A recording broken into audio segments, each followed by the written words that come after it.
एक बात अपनी जिंदगी में उतार कर रखिए, यदि जिनके लिए तुमने कमाया, जिनके लिए तुमने जोड़ा, जिनके लिए तुम लेकर आए हो, जिनके लिए तुम दे रहे हो, वही पत्नी और वही पुत्र यदि आपके कहने पर ना चले, आपका आदर ना करें, आपका सम्मान ना करें, जरा सी बात पर बेटा चिल्लाकर दौड़ने लगे, जरा सी बात पर पत्नी चिल्लाकर दौड़ने लगे, तो निवेदन है फिर दुकान पर सुबह 8 बजे से 10 बजे रात्रि तक क्यों बैठे हो?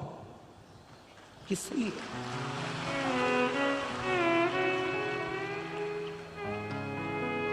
किसके लिए कमा रहे हो? किसके लिए जोड़ रहे हो?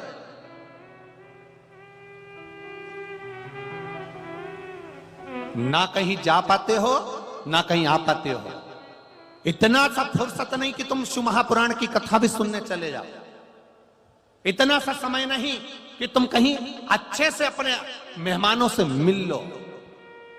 किसके लिए जोड़ा तुमने? ना पुत्र अच्छे से बोल रहा है, ना पत्नी अच्छे से बोल रही है,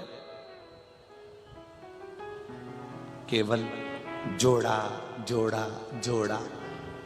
शिव पुराण की कथा कहती है जिसकी पत्नी और पुत्र, जिसकी पत्नी और पुत्र ये दोनों श्रेष्ठता से अपना सम्मान करते हो, बेटा बाप का सम्मान करता हो, पत्नी पति का सम्मान करती हो, तो समझ लेना सारे तीर्थ तुम्हारे घर के अंदर बसे हुए हैं। सारे तीर्थ तुम्हारे घर के अंदर।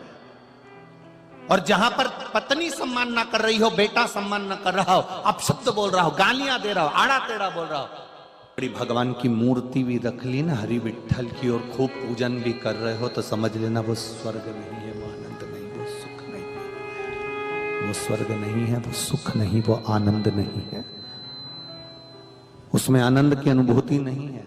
फिर समझ लीजिए उसमें सुख का अनुभव नहीं हो पाएगा।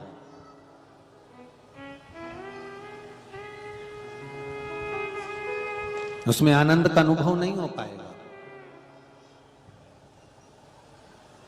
पौंडलिक के माता पिता ने विचार कर लिया अब हमको नहीं रहना, अब हमको काशी चले जाना चाहिए। तो पौंडलिक ने अपने माता पिता के काशी जाने की तैयारी हो गई, तो बहू ने पूछ लिया, पौंडलिक की धर्मपत्नी ने पूछा, कहां जा रहे हो आप दोनों? कहा हम काशी जा रहे हैं। काशी में क्या है? तो कह देवादिदेव महादेव है, और हमने सुना है काशी अभिमुक्त नगरी है, मोक्ष नगरी है, जहां पर व्यक्ति मरता है, प्राण छूटते हैं, तो देवादिदेव महादेव आकर स्वयं गुरु मंत्र प्रदान करते हैं। ऐसी काशी में हम जा रहे हैं, ऐसी काशी में हम पहुंचे। उस काशी के अंदर हमारा प्रवेश हो रहा है, उस काशी में हम लोग जा रहे हैं। दोनों बेटे से भी नहीं बोले, बहू से भी नहीं बोले, बस इतना कहकर दोनों माता पिता काशी के लिए जाहनुदेव और सत्यवती जाने लगे। पीछे पीछे धर्म पत्नी ने अपने पति पौंडरिक को बुलाकर कहा, तुम्हारे माता पिता काशी जा रहे हैं। हमको लग रहा है कि यह काशी नहीं जा रहे, किसी महाराज के चक्कर में पड़ गए, तो घर का रखा हुआ सारा धन बांध के ले जा रहे। जिस महाराज को तुम्हारा धन प्रिय लगे, वो महाराज महाराज नहीं हो सकता, वो फिर कोई संत या साधु या गुरु नहीं हो सकता, वो केवल एक लुटेरा ही हो सकता। जिसको तुम्हारे धन की प्रियता लगे, जिसको तुम्हारे सत्ता की प्रियता लगे, तुम्हारे वैभव की प्रियता लगे, तुम्हारे धन संपदा की प्रियता लगे, फिर वो संत नहीं हो सकता, वो साधु नहीं हो सकता, वो गुरु नहीं हो सकता, वो संत वो साधु गुरु नहीं है। एक बात परभणी की इस चंद्रभागा शिव महापुराण की कथा में कहना चाहेंगे। स्वयं तुकाराम जी ने अपने अभंग में चंद्रभागा को अपनी बहन कहा है।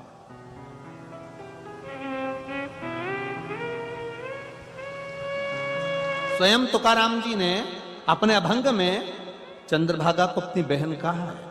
परवणी की चंद्रभागा शिव महापुराण की कथा में संत तुकार चंद्रभागा कारिति से पाप भंगा, अर्थात वो चंद्रभागा कैसी है तो कहा केवल उसकी शरणागति में पहुंचकर, उसके चरणों में पहुंचकर, उसका स्नान कर कर, उसका दर्शन कर कर लोगों के पाप कट जाते हैं। तो संत तुकाराम जी कहते हैं उसी तरह संत होता है, उसी तरह साधु होता है, उसी तरह तपस्वी होता है, उसी तरह साधक होता है, उसी तरह उपासक होता है, जिसका मात्र दर्शन कर कर लोगों के पाप कट जाते हैं। केवल दर्शन।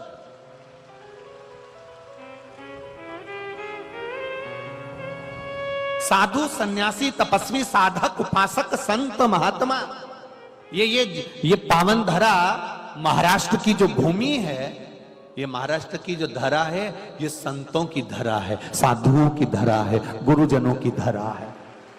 ये धरा कोई साधारण नहीं। भारत भूमि के सबसे ज्यादा संत देने वाली भूमि है महाराष्ट्र की।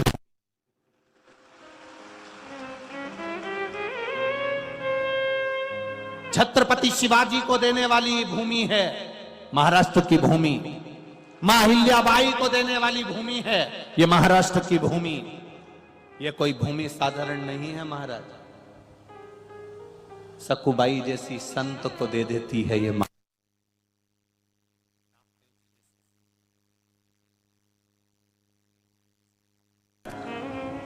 यहां तो हर थोड़ी दूर जाओगे, हर चौराहे पर, हर 8 कदम पर कोई ना कोई संत का स्थान मिल जाता है।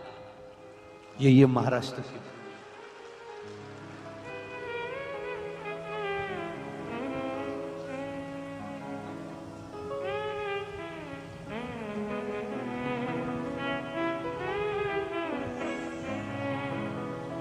पर दुख एक होता जा रहा है। महाराष्ट्र की भूमि ने संत बहुत दिए, महाराष्ट्र की भूमि में ने साधु बहुत दिए, महाराष्ट्र की भूमि ने वीर बहुत दिए, महाराष्ट्र की भूमि ने ज्ञानी बहुत दिए। संत ज्ञानेश्वर जैसे यहां प्रकट हुए। महाराष्ट्र की भूमि ने बहुत कुछ दिया है। बस इतना निवेदन जरूर करना चाहेंगे कि जिस पावन धरा पर महाराष्ट्र की भूमि पर संत रहे, साधु रहे, सन्यासी रहे, तपस्वी रहे, भजन करने वाले रहे, उस महाराष्ट्र की भूमि पर आज देखा जाता है कि नवयुवक बच्चे व्यसन की ओर अग्रण्य होते चले जा रहे हैं। उनको वापिस खींचकर नामदेव जी, तुकाराम जी जैसे पावन चरणों में लाना है। नामदेव जी, तुकाराम जी जैसे पावन चरणों में लेकर आना है। वापिस उन संतों को, उन साधुओं को, उन गुरुजनों के चरणों में वापिस लाइए।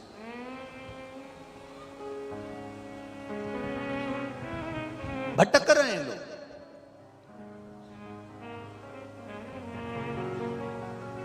पुंडलीक अपनी धर्म पत्नी से कह रहा, क्या माता पिता कहां गए? ऐसा लग रहा है कि धन लेकर गए। संत को धन की जरूरत नहीं है। संत को, साधु को, सन्यासी को, तपस्वी को और उपासक को तुम्हारी दौलत की जरूरत नहीं पड़ती है।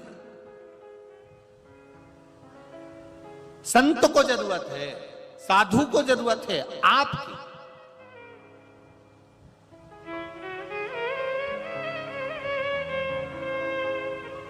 एक राजा एक गुरु के पास गया और गुरु जी से जाकर बोला, आप जाने वो राजा और गुरु की बात बहुत दूसरी हो गई। सांसद जी मैं कहना चाहूंगा, अभी कौकड़ी गांव में कथा थी, कौकड़ी में कथा थी, तो वो हम अगर राजा और रानी की कथा सुनाएंगे तो बहुत पुरानी कथा हो जाएगी। हम कौकड़ी गांव की कथा सुना देते हैं। कौकड़ी गांव में कथा एक साधारण से लड़के ने करा, जायसवाल परिवार, आपने टीवी पर भी देखा होगा। साधारण, ना उसके पास में धन है, ना दौलत है, ना वैभव है, ना सत्ता है। साधारण कथा। एक फैक्ट्री के मालिक को मालूम पड़ा फैक्ट्री के मालिक। हरिभाऊ जादव जी, जब फैक्ट्री के मालिक को मालूम पड़ा कि हमारे पास में बहुत बाबा की कृपा है, तो जायसवाल जी तुम्हें किसी के पास जाने की जरूरत नहीं है, जितना भी भोजन भंडारे में चावल जाए, सामान जाए, उनकी सीमेंट की भी फैक्ट्री थी और राइस मिल भी थी, तो उन्होंने कहा कि जितना भी चावल जाए और जितना भी सामान जाए वो हमारे यहां से जाए। अब देखिएगा जरा सांसद जी, हमारे यहां से जाए। अब बात समझना जरा, उन्होंने लिख दिया हमारी इतनी फैक्ट्री है और हमारा ये वैभव है और जो भी जाए वो हमारे यहां से जाए। अब कोकड़ी गांव में कथा, भक्त तो भक्त है, शिव के भक्त तो बड़े अड़भंगी होते हैं महाराज। कोई आया, एक गाड़ी भरकर आलू ले आया, कोई आया, हमने ये बात कथा में भी कही, एक गाड़ी भरकर बैंगन भट्टा ले आया, कोई एक गाड़ी भरकर टमाटर ले आया, कोई एक गाड़ी भरकर चावल ले आया, कोई एक गाड़ी भरकर आटा ले आया, कोई एक गाड़ी भरकर तेल ले आया। सांसद जी, भोजन पूरा समाप्त हो गया, 7 दिन की कथा पूरी हो गई, भंडारे में इतना सामान एक्स्ट्रा रह गया कि 7 दिन की कथा में और 10,000, 50,000, 1 लाख आदमी भोजन कर ले। जब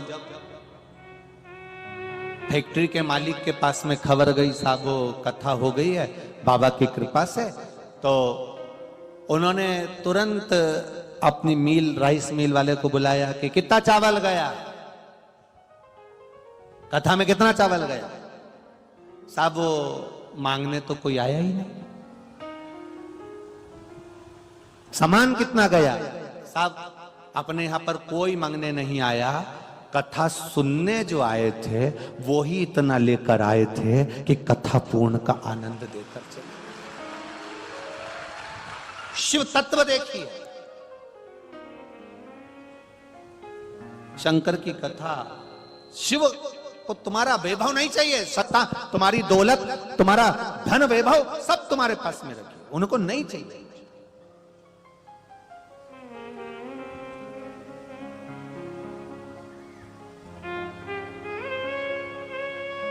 शिव को चाहिए तो केवल आपका प्रेम, आपकी करुणा, आपकी वात्सल्यता और आपकी मीठी वाणी, वो मेरे देवाधिदेव महादेव को चाहिए। कभी एकांत में बैठकर अगर दिल से बोल भी लिए ना, श्री शिवाय नमस्तुभ्यम, उतना मेरे महादेव ने स्वीकार कर लिया, उतना मेरे महादेव ने स्वीकार कर लिया। क्या है? शिव महापुराण की कथा में लिखा हुआ, श्री शिवाय नमस्तुभ्यम बोलने वाले का केवल मुख का दर्शन कर लो तो सारे पाप नष्ट हो जाते हैं, 1000 अश्वमेध यज्ञ का पुण्य फल प्राप्त हो जाता है।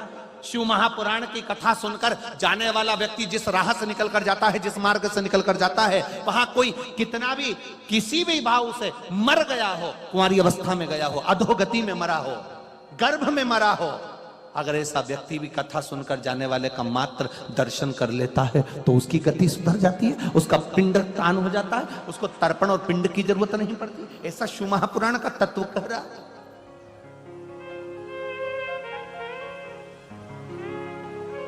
1000 वर्ष तक चंद्रभागा नदी ने तप किया है और 1000 वर्ष तक चंद्रभागा तप करती है, और चंद्रभागा के तट पर हजारों वर्ष तक देवऋषि नारद तप करते हैं।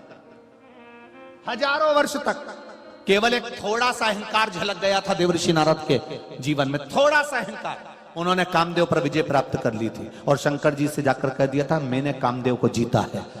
शंकर जी ने इतना कह दिया था, ये रुद्राक्ष की माला पहनो, मैं बड़ा प्रसन्न हूं क्योंकि आपने कामदेव को जीत लिया। पर भगवान विष्णु को मत कहना कि तुमने कामदेव को जीता है।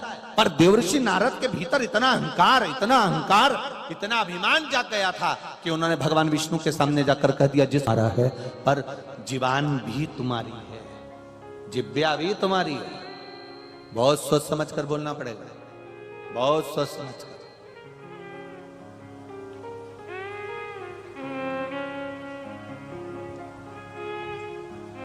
कई बार लोग एक दूसरे को नीचे दिखाने के चक्कर में बहुत से शब्द ऐसे बोल जाते हैं जिसके कारण बस जिंदगी भर पछताना पड़ता है। देवऋषि नारद ने एक शब्द कह दिया था जिसको महादेव नहीं जीत पाए, उस कामदेव को मैंने जीता है। तो महादेव से कोई पूछे तो सही कि महादेव ने कामदेव को क्यों नहीं जीता? क्योंकि उनकी धर्म पत्नी है सती और कामदेव की धर्म पत्नी है रति, दोनों सगी बहन है। बहन का